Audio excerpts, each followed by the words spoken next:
जय हिंद दोस्तों, बहुत बहुत स्वागत है हमारी इस इन्फॉर्मेटिव वीडियो के अंदर।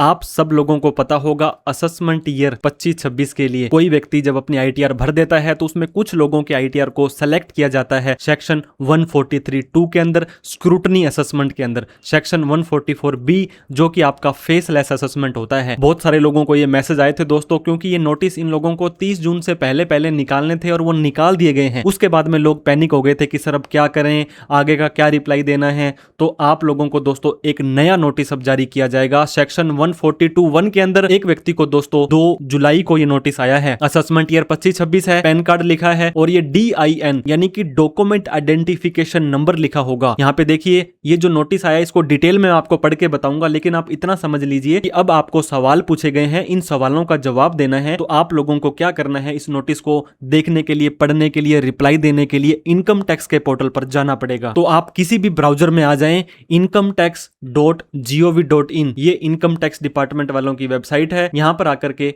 राइट साइड में ऊपर आपको लॉगिन बटन दिखाई देगा, लॉगिन पर क्लिक कर देना है। आपको अपने इनकम टैक्स के पोर्टल को लॉगिन करना है। उसके लिए यूजर आईडी डालनी है, जो कि आपका पैन भी हो सकता है और आधार भी हो सकता है। दोनों में से एक डालने के बाद कंटिन्यू बटन पर क्लिक कर देना है। फिर नेक्स्ट स्टेप पे आने के बाद इस चेकबॉक्स पे क्लिक करना है। यहाँ पे आपको अपना प्यारा सा सुंदर सा पासवर्ड डालना है। पासवर्ड याद नहीं है तो फॉरगेट पासवर्ड कर लीजिए। फिर आपको कंटिन्यू बटन पर क्लिक कर देना है। इस तरह का इनकम टैक्स का पोर्टल आपका खुल जाएगा। ऊपर बहुत तरह के ऑप्शन आपके पास आ रहे होंगे। पेंडिंग एक्शन के अंदर आपको क्लिक करना है। पेंडिंग एक्शन के अंदर थर्ड ऑप्शन ई प्रोसीडिंग आएगा कि आपके ऊपर कोई प्रोसीडिंग, कोई केस, कोई कचहरी, कोई भी लेन देन चल रहा है। तो यहां पर देखिए फॉर योर एक्शन के अंदर अभी तक आपको इनके ऊपर एक्शन लेना है और बाद में आपका जब ये केस पूरा हो जाएगा दोस्तों, फॉर योर इंफॉर्मेशन के अंदर आपको आ जाना है। 143(3) की जो भी स्क्रूटनी का असेसमेंट होगा, सेक्शन 143(2) के अंदर नोटिस आएगा। सेक्शन 142(1) के अंदर आपसे सूचनाएं मांगी जाएंगी। असेसमेंट ईयर 26-27 है, 31 मार्च 2027 से पहले इन्हें क्लियर करना है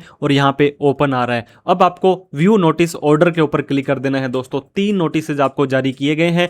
इन तीनों नोटिसेज को आप यहां पे देख सकते हैं। अगर यहां पे आ रहा है कि सबमिट रिस्पॉन्स करिए, सबमिट रिस्पॉन्स करिए, इसका मतलब है अभी तक आपने इन नोटिसेज का रिप्लाई नहीं दिया है। रिप्लाई नहीं दिया है तो आप लोगों के लिए गलत बात है। तो ये पहले दोनों नोटिस का भी रिप्लाई करें। उसके बाद में जो न्यू और लेटेस्ट नोटिस दोस्तों आपको आया है, सेक्शन 142(1) का आया है, 2 जुलाई को आया है। 17 जुलाई से पहले रिप्लाई देना है। जैसे ही नोटिस लेटर को डाउनलोड करेंगे तो ये नोटिस आपका डाउनलोड हो जाएगा, जिसको अभी डिटेल में बताने वाले हैं क्या क्या चीजें आपसे पूछी जा रही हैं।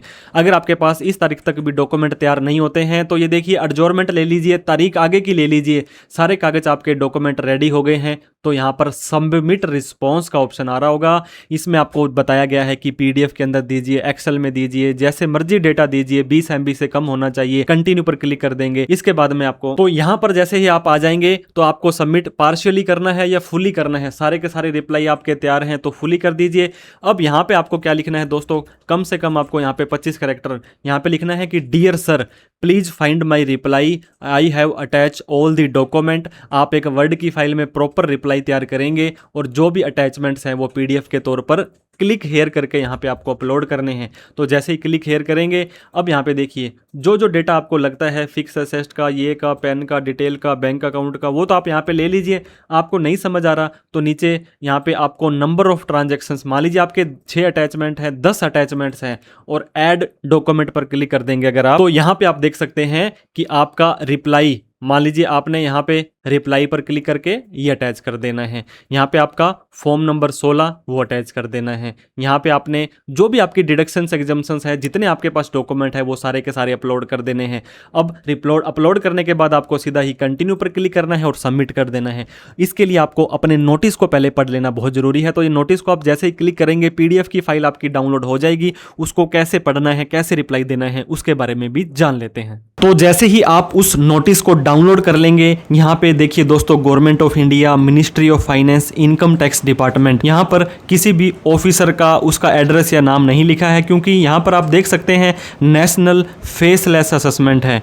यहाँ पे क्या होगा, आपका नेम, आपका एड्रेस आ जाएगा, आपका पैन नंबर आ जाएगा। असेसमेंट ईयर 25-26 दोस्तों 1 अप्रैल 2024 से लेकर के 31/3/2025 वाली ITR में जो भी आपने गड़बड़ की थी, ये किस तारीख को आया है, 2 जुलाई को आया है। और आप लोगों को पता होगा दोस्तों, पिछली बार ये अगस्त के अंदर आए थे, केस टू केस डिपेंड करेगा। DIN डॉक्यूमेंट आइडेंटिफिकेशन नंबर जब तक किसी नोटिस में नहीं है तो ये माना जाएगा कि आपका ये नोटिस फेक है, आपका वैलिड नहीं है। Notice under sub section 1 of income tax act 1961 का 142(1). दोस्तों इनकम टैक्स एक्ट 1961 अब 1 अप्रैल 2026 के बाद खत्म हो जाएगा। उसके बाद इनकम टैक्स एक्ट 2025 में आपके केस खुलेंगे, लेकिन अभी तक तो हमारा ये केस पुराना था, तो सेक्शन 142(1) के अंदर आया है। श्री मैसर्स या आपका नेम असेसमेंट ईयर 25-26 के लिए आपका जो हमें यू आर रिक्वायर्ड टू, आपको ये चीज़ें करनी पड़ेंगी। प्रोड्यूस और कोज टू बी प्रोड्यूस, आप पेश करें, प्रस्तुत करें या प्रस्तुत करवाएं। और क्या करना है? The accounts the document called for as per the annexure on और बिफोर 17/7। दोस्तों 2/7 को ये आया है और 17/7 को आपसे मांगा है। 15 दिन के अंदर अंदर आपको इनको रिप्लाई देना पड़ेगा। हालांकि ITR 2-2 महीने लेट स्टार्ट होती है, रिफंड 6-6 महीने, 1-1 साल नहीं आता है, वहाँ पर कोई टाइमलाइन नहीं है। लेकिन कोई नोटिस आपको आ गया और 11 AM आपको 11 बजे से पहले पहले इसका रिप्लाई दे देना है। इसके बाद में दोस्तों इन्होंने लिखा है furnish the information called as per the annexure. अभी अनेक्चर यहाँ पर भी बोला, अनेक्चर यहाँ पर भी बोला। इस अनेक्चर को भी आपको पढ़ करके बताएंगे। एंड ऑन दी पॉइंट्स और मैटर स्पेसिफाइड, जो जो चीज़ें हमने आपसे पूछी हैं वो चीज़ें आप बताएं।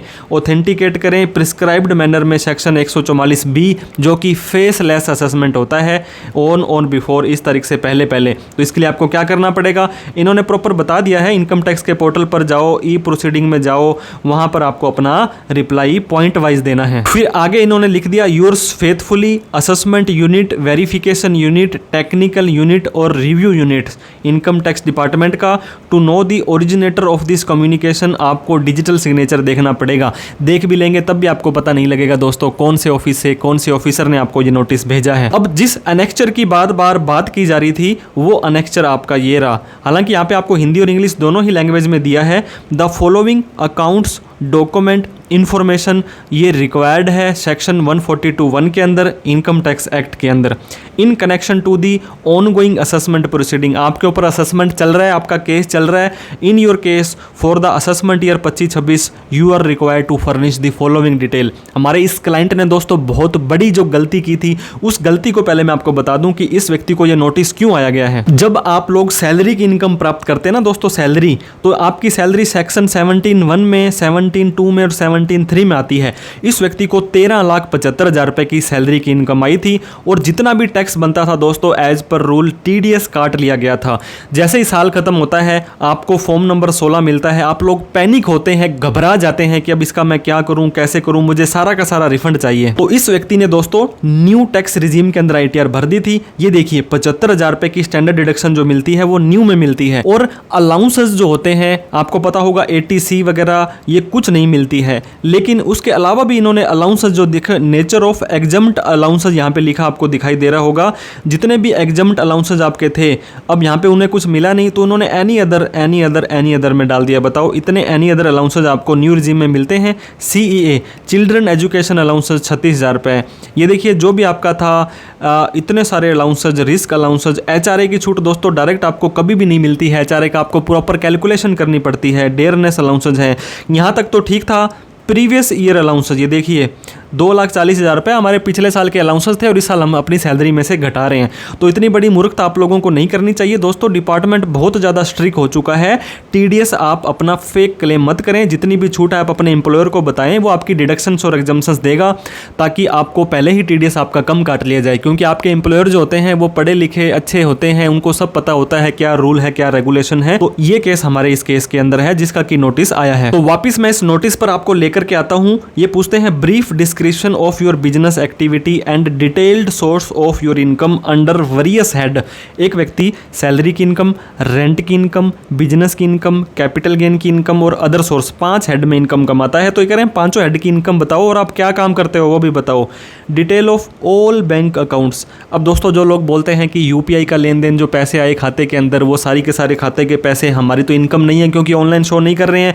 अब इन्होंने आपके सारे खाते मांग लिए हैं। Maintained by you during the financial year year 24-25 और आपको बैंक की स्टेटमेंट भी देनी है। Copy of financials of assessment year 25-26, profit and loss account, balance sheet वगैरह। इफ एनी लिख दिया ना इन्होंने, तो आप इनको ये बोल सकते हैं कि डियर सर मेरी सैलरी की इनकम आ रही थी तो ये मेरे ऊपर एप्लीकेबल नहीं होते हैं। Computation of income for the year under consideration, आप अपनी इनकम को वापस से कंप्यूट करें, डिडक्शंस और एग्जम्पशंस को हटाएं। On verification of the record of the year under consideration, ये ऑब्जर्व किया गया है लार्ज एग्जम्पशन क्लेम की है सेक्शन 10 के अंदर आपने, इनकम टैक्स एक्ट के अंदर। और in this regard you are requested detailed explanation दो, डॉक्यूमेंटली प्रूफ दो आप हमें, क्या आपने जो जो डिडक्शंस ली थी, डिटेल ऑफ एग्जम्प्ट इनकम के अंदर जो दिखाई है, complete breakup, nature of amount जो आपने शेड्यूल एग्जम्प्ट इनकम में दिखाई है, एक एक चीज़ का हमें यहाँ पे डिटेल दो। और इसके बाद में कौन से सेक्शन में ली है दोस्तों, सपोर्टिंग डॉक्यूमेंट एविडेंस हर आइटम का जो आपने एग्जाम्प्ट में डाली है, मोड और receipt of relevant bank entries, जो आपकी दोस्तों किस तरह से आपकी बैंक एंट्रियां आपके अकाउंट में आई हैं, डिटेल एंड जस्टिफिकेशन जो आपने एग्जम्पशन क्लेम की है सेक्शन 10 के अंदर जो एग्जम्पशन क्लेम की है उसका सपोर्टिंग डॉक्यूमेंट दो, और ईच और एवरी आइटम का अंडर सेक्शन 10 के अंदर proof of eligibility for claim, ये जो आप एग्जम्पशन क्लेम कर रहे हो कौन से सेक्शन में कर रहे हो, कौन से एक्ट के अंदर कर रहे हो, एक एक चीज आपको बतानी पड़ेगी। इसके बाद आपसे पूछ लिया दोस्तों फॉर्म नंबर 16 सैलरी के अंदर जो आपका पार्ट ए होता है पार्ट बी होता है, उन दोनों को देना है जो एम्प्लॉयर ने आपको इशू करके दिया था। अब 26 देना है फाइनेंशियल ईयर 24-25 का। काइंडली 26 एस के हिसाब से जो डेटा आ रहा है प्रॉफिट एंड लॉस काउंट है उसको प्रॉपर कंसीडर करना है, फिर आपको इनकम टैक्स के पोर्टल पर जाकर के इसका रिप्लाई देना है। और इस नोटिस के नीचे फिर से दोस्तों assessment unit, verification unit, technical unit, review unit आ चुका है। तो हम लोग हर बार आपको कहते हैं फेक डिडक्शन एग्जम्पशंस मत लीजिए, आपका केस सेलेक्ट हो जाएगा, बाद में आपको प्रॉब्लम का सामना करना पड़ सकता है। तो दोस्तों आपको भी इस तरह का कोई नोटिस आया है तो आपका जितना भी टैक्स बनेगा उस पर 200% की पेनल्टी आप लोगों को देनी पड़ सकती है। हालांकि आप उनसे रिक्वेस्ट करेंगे या आप डिपार्टमेंट को बोलेंगे, कुछ केस लो हैं हाई कोर्ट के, सुप्रीम कोर्ट के, उनको मेंशन करेंगे तो हो सकता है जो टैक्स देना है वो तो आपको देना ही पड़ेगा, लेकिन आप लोगों की जो एडिशनल आपके ऊपर जो भार पड़ेगा, एकदम एक सैलरीड पर्सन इतना पैसा कहां से लेकर के आएगा, तो उस केस में आप हमें कॉल मैसेज व्हाट्सअप करके हमारी प्रोफेशनल हेल्प ले सकते हैं। फिर भी कोई डाउट क्वेरी क्वेश्चन हो तो कमेंट करके पूछें। वीडियो को आपने यहां तक देखा, बहुत अच्छा लगा, thank you so much for watching this video. जय हिंद, जय भारत।